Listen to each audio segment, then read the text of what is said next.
Good morning, everybody. Literally just woke up like this, a mess. But I am wanting to go over some stuff with you guys.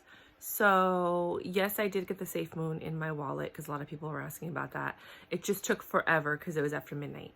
So, I'm learning that if you do any transactions after midnight, United States time, it tends to be a lot slower because I think all the other international markets on the other side of the world are getting involved, and it just makes things go super slow. So anything that normally takes 5 or 10 minutes is now taking like 20 minutes to an hour. I don't understand why any of these blockchains are having issues, considering the fact that the whole point of blockchain is to make things faster. The whole point of crypto is to decentralize banking so that the banking is in your hands and that the fees are cheaper. So I don't understand why Ethereum fees are so cheap or so expensive, but it is what it is. I did buy papel, which I did mention the last time. Somebody mentioned SafeLight, and I heard about it a while ago, but it wasn't coming out. Yeah, I don't know what's going on. But then there's SafeLight. A lot of these new coins are all like meme coins. Ecomi, I heard, is really good. That's a technology-based company. Look that up. The code for Ecomi is OMI. Oh, my roommate just left. And then what else were my roommate was telling me yesterday about something called GSX. His brother's really big into crypto. Like he was into Bitcoin when it was like, not Bitcoin, Dogecoin when it was like brand new, and our XRP when it was like in the beginning stages. So his brother's like really big. So he gave me a tip yesterday and he said GSX. Now, I am not a financial advisor. I have no idea what I'm doing. I'm literally just telling you guys what I'm doing because this channel was originally developed for my friends. I started a channel on YouTube so that I could talk to my friends all over the world. I've been to 24 countries so far. I'm actually taking a year off to go around the world. I'm going to do 12 months in 1 year, starting in October. If you've never heard of it, it's called the Remote Year program. So I've already, so I'm a world traveler. This is what I love to do. And I'm going to be filming documentaries while I'm doing that. You guys can donate to the documentary if you want. The link is below. You can sign up for the Patreon, and I'll be doing a lot of my, a lot of film edits so you guys can see how the documentary is going, but also talking about crypto. Because I don't know if I'm going to be able to talk about crypto on YouTube. I might be able to just do it through Patreon. I got to figure out how that works when you're in another part of the world. But I love to travel. That's my thing, right? So I started this channel so that I can communicate with all my friends at once. I would just let them know what's going on. I would talk to them. I would post a video, then they could call me and we can talk about the subject, but they would always know what's going on in my life. I would be keeping in touch with them. Then other people, you guys, started jumping on the channel, and then I started talking about different subjects. There was a time where I was talking all about food, and all about spirituality and all about love. It just varies depending on where I am in life. So I guess now you guys are becoming my friends. But I am not a financial advisor. I am not doing this to advise people on what to do. I'm just telling my friends who know nothing about crypto what I've been doing and how to do it. And then you guys just happen to stumble upon my videos. So please know I'm not a financial advisor. I really don't know what I'm doing. I'm just taking a leap of faith that this is a slingshot move, that God put this in my path so that I can make the money that I needed to make, because I really enjoyed my life early when people were saving and they have IRAs and retirement and they bought property. I didn't do any of that. I bought a timeshare, but I'm happy that I bought the timeshare because I'm using it to do retreats. So basically, yeah, that's that. Sorry, when I wake up, because I put the electric heater on, even though I have a humidifier, I always cough and I'm congested. So there are a lot of these coins. There's these safe coins, these moon coins, these animal-based coins. I think a lot of them are pump and dumps. This is my opinion. I think a lot of them are pump and dump schemes. I'm kind of a little wary about it. SafeMoon and FEG seem the most sincere to me based on their white paper and their intentions. They're the only ones that want to make an exchange. Everything else is about charity and deflationary stuff. I would rather invest in technologies that are going to grow, like XRP, XLM, and VeChain. I'm never touching. I'm not touching those things for 5 years. Only if XRP goes up to maybe $10 to $50 might I cash a little bit out. But it's designed to go up to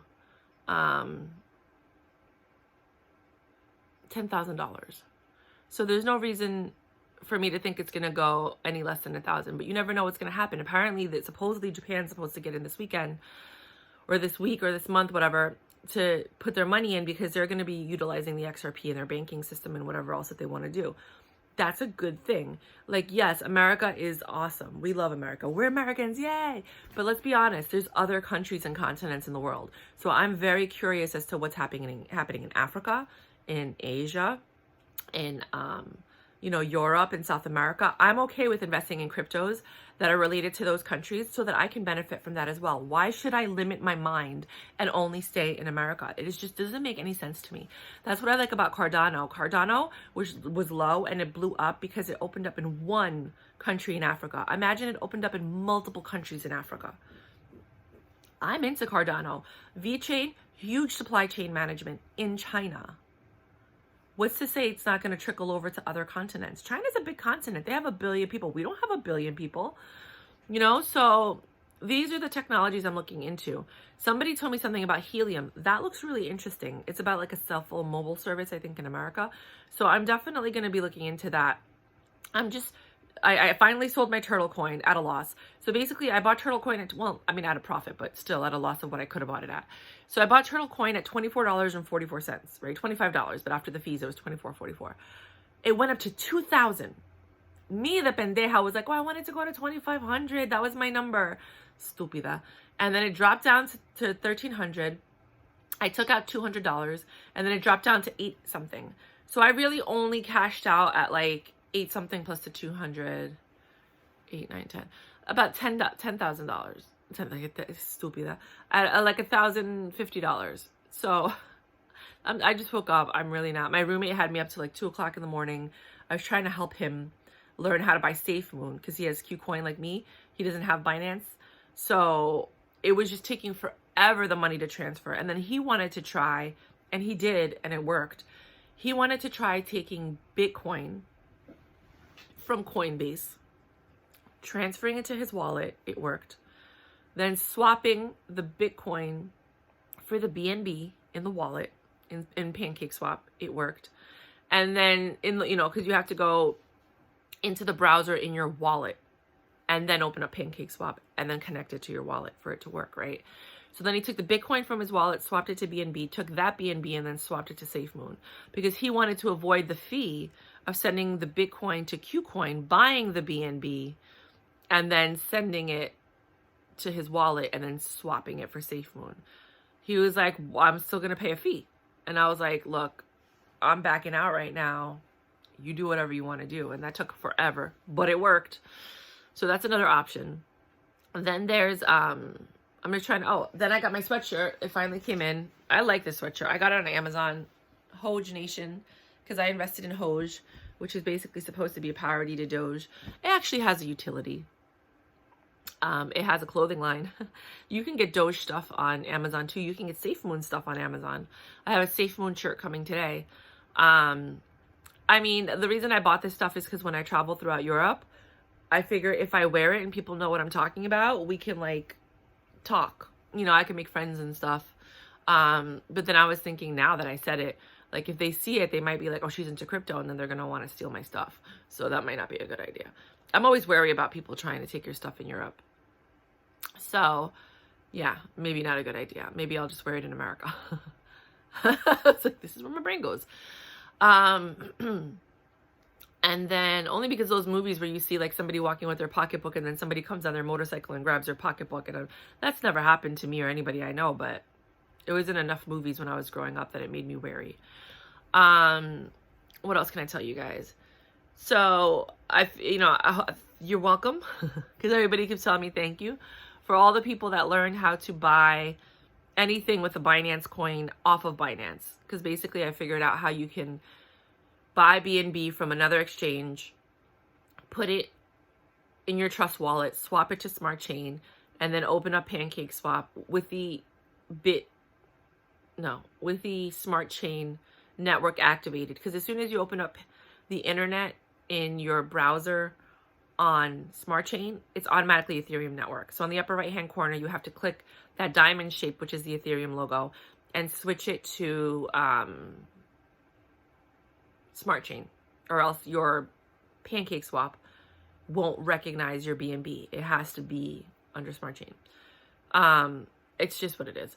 So now you can buy anything that you could get with the Binance coin on pancake swap. Then somebody told me about Bitforex, Bitforex.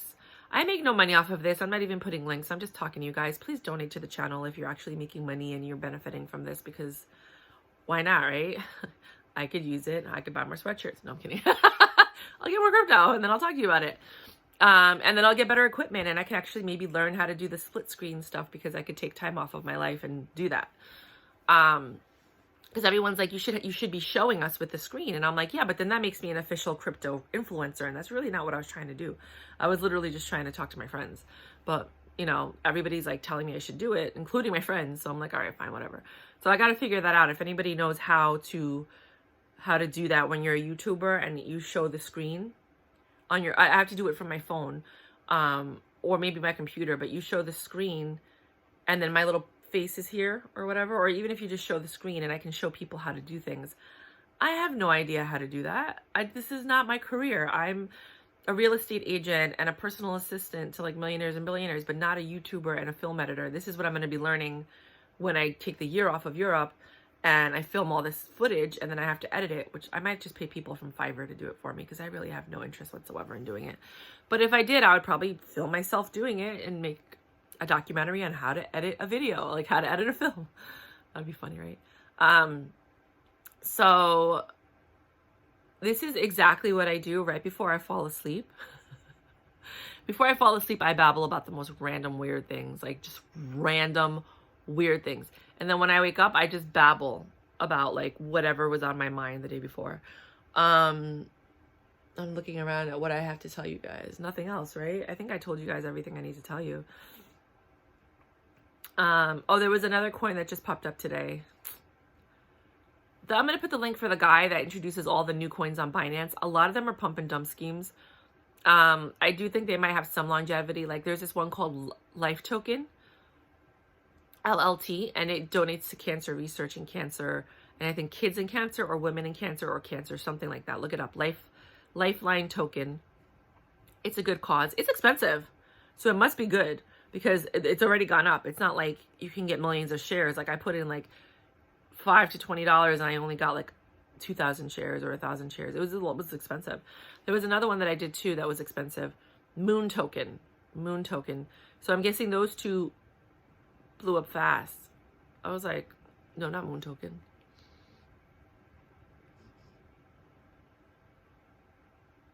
It was something that took a while to hit my wallet. 88 Lotto is expensive. I only bought like 900 Okay, I paid for 88,000 tokens, but I think it went in as a donation, as a contribution, because it never went into my wallet when I did the pre-sale. But when I bought the V2 token, I was only able to get 900 tokens. So I don't know if this is also deflationary. If it is and my tokens are growing, I have to wait for it to get to 8,000 in order for me to actually get anything. Or I'll just save it and sell it if the price goes up per token, because I couldn't get 8,000. But I'm positive I had purchased 8,000 in the pre-sale. So I'm so confused as to where those tokens went. But it said what you would like to contribute, and I thought it might contribute to the lotto. So I think I might have just given away 8,000 tokens. It was probably like $20 or $50. I don't care anymore. This is just profit that I'm playing with. I do care. I mean, it bothers me. But at this point, it's like I can't. If you let agita and stress and FOMOing and people not understanding you and all this stuff get to you, you will vibrate at that level and you'll attract more situations like that. So in life, you just have to let it go. It's hard sometimes. And just be like, whatever, and focus on the positive so you can keep attracting more positive things. Right now, I'm focusing on the money, and the money keeps coming, and opportunities keep coming. So I'm focused on the money. So whenever something bad happens, I'm like, oh, that's a shame. Anyway, like it's really weird and crazy, but it's like really what's happening. Yeah, yesterday I ordered one duffel bag. And I got a box with 5, because I'm traveling for the year. 5. Those things are $150 each. I got it on sale for $69, and they sent me 5. That's $750 worth of stuff. They fucked up big time. I looked at it as a sign that I'm meant to travel, which is why I put the down payment on the trip that I'm taking. So I will try my best to be in touch with you guys while I'm on that trip, but I don't know what technology is going to be like. I'm not using any of their Wi-Fi. I'm going out and getting my own Wi-Fi and using that. I don't care how much it costs. I'm not trusting networks like that. But if anybody has any tips, I'll tell you the countries that I'm going to. If you have any travelers tips on how to, and this is good for anybody who's traveling, how to maintain your privacy on your electronics. I'm getting a MiFi. I hope I can afford it. In most countries, they do give us workspace, but I don't know. I'm a little wary about it. That has unlimited Wi-Fi, and the apartments that we stay in all have unlimited Wi-Fi, but still. So I'm going to Croatia, Portugal, and while I'm in Portugal, I'm gonna try to find some crypto people to find out what it's like, because a lot of crypto people move to Portugal to avoid all the taxes that they charge in America, because they don't charge you tax in Portugal, but they do charge you a citizenship fee. So in order to be a citizen, you can either pay, I think, $100,000 or $500,000. This is a video that I watched a couple of months ago, so it could be, this information is a little wonky, you know, but you can either pay for your citizenship or you can buy a property in Portugal and own something. But obviously, if you're moving to Portugal, you're going to want to buy a property, right? So it just makes more sense to do it that way, because instead of you paying for your citizenship, you're actually getting something out of it. So you buy like a property. I don't know if they tell you which properties to buy, but you buy the property that you want, I think. It has to be over a certain amount. And then they'll consider you, or they give you the citizenship after some time. You have to live there, move there.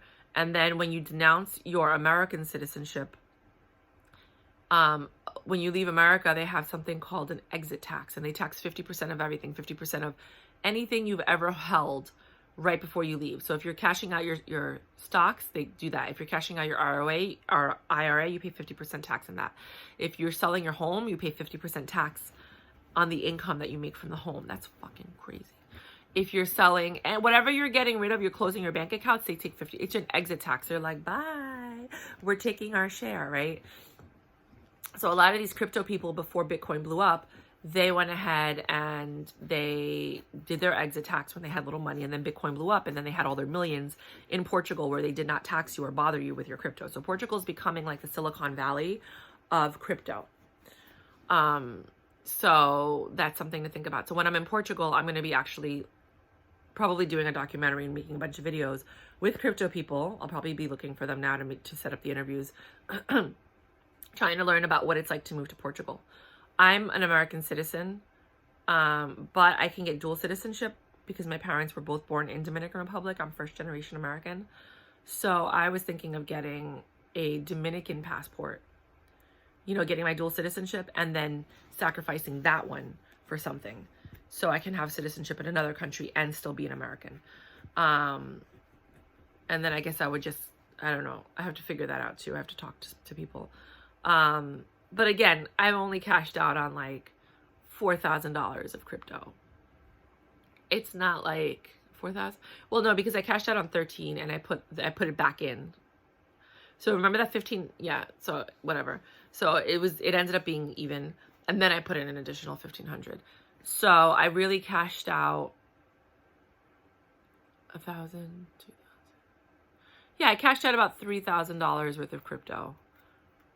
No, not really. 1,000 that I actually have. And the other ones that I cashed out, I actually invested back into crypto. So I can't say that. I really only cashed out on $1,000 worth of crypto, which is not good because I invested like 2,500 plus the profit that I made. And then I multiplied that 5 times. So now I'm trying to figure out, I don't know. I talked to my accountant yesterday and she said, this is a random video, that she doesn't do crypto, but she does cannabis. So if anybody's in the cannabis industry and you need an accountant, I'll put her link below so that you can contact her. She's like a cannabis expert. Now that they're legalizing cannabis everywhere, people are applying for the licenses, you're going to need a cannabis accountant. She's a CPA, so she works with the whole country, I'm guessing. Sorry. So you can talk to her from anywhere. She has a lot of cannabis clients, not CBD. CBD is different. Cannabis. So if you're in the cannabis industry and you need a good accountant, this is her. She had a friend that she's going to recommend me to that does crypto. Because now that I have crypto and I'm cashing out, I need to have a crypto accountant. So you guys should be keeping track of all of your transactions. Oh, this is a long video. Basically, if you buy a crypto and then you transfer it to anything else, you should keep a record of that. Of like, you know, like I bought this crypto with $20 and I got 3,000 shares. Now I sold this crypto for $80. So you see there's a profit there, but I transferred it to this crypto, you know, so you have to keep track of it and keep track of the fees. How much did they charge you? You know, because all of that has to be accounted for when you do your taxes for crypto, because you pay taxes on the gains and the losses. And then I was like, that doesn't for every transaction, which sucks because like for me, in order to get BNB, I had to get Bitcoin, or I had to sell another crypto to get Bitcoin. That's a transaction, right? So I have to pay capital gains on that amount that was the profit from the first one, because I'm using the profit to buy the Bitcoin. Then I take the Bitcoin and I sell it to BNB. I have to pay supposedly something on that, but I don't think there's a loss or anything on it because I just did it automatically, but I have to find out how that works. Then from the BNB, I transfer it into my trust wallet. And if in that time I lost money because of the fees or whatever, I have to document that so that I have all of these losses, all of these fees that are deducting from my capital gains. You want that because you don't want to pay so much money in taxes. You're already paying the fees. Take that out of your capital gains. This is what I'm understanding. I could be wrong. I just spoke to this woman one time, very briefly. And sometimes when people talk to me, because I'm a visual learner and if you talk to me and I'm looking at your face and I'm seeing your mouth move, I will remember more than if you talk to me on the phone. Or if you're telling me and I'm not looking at you. It's just the way that my brain works. So you have to keep track of all of that. And luckily I have, because I went to school for accounting originally before I switched my major twice. And I was like, I think I should probably keep a record of this. You know, like it just made sense to me. So thank God that I did. But if you haven't, you should keep a record of how much you spent on something, how much you actually got, like what the fee was for you to get it. And then if you're transferring it to get to something else. So then when you transfer the BNB to the Safe Moon, that's another transaction. There's another fee incurred in that. You have to keep track of all this stuff. And so I guess I don't know. I don't understand it, but just keep track of it and give it to your accountant and let them do their magic. This video is getting way too long, so I'm going to go now. And my landlord just drove up to the driveway and he has to fix a leak somewhere. So I'm going to go. But thank you for watching my channel. And if anybody has any tips on how to be a better YouTuber, because as you can see, I'm okay. I could do better for sure. I would appreciate any tips, tricks, software, apps, ideas. I don't know. All right, bye.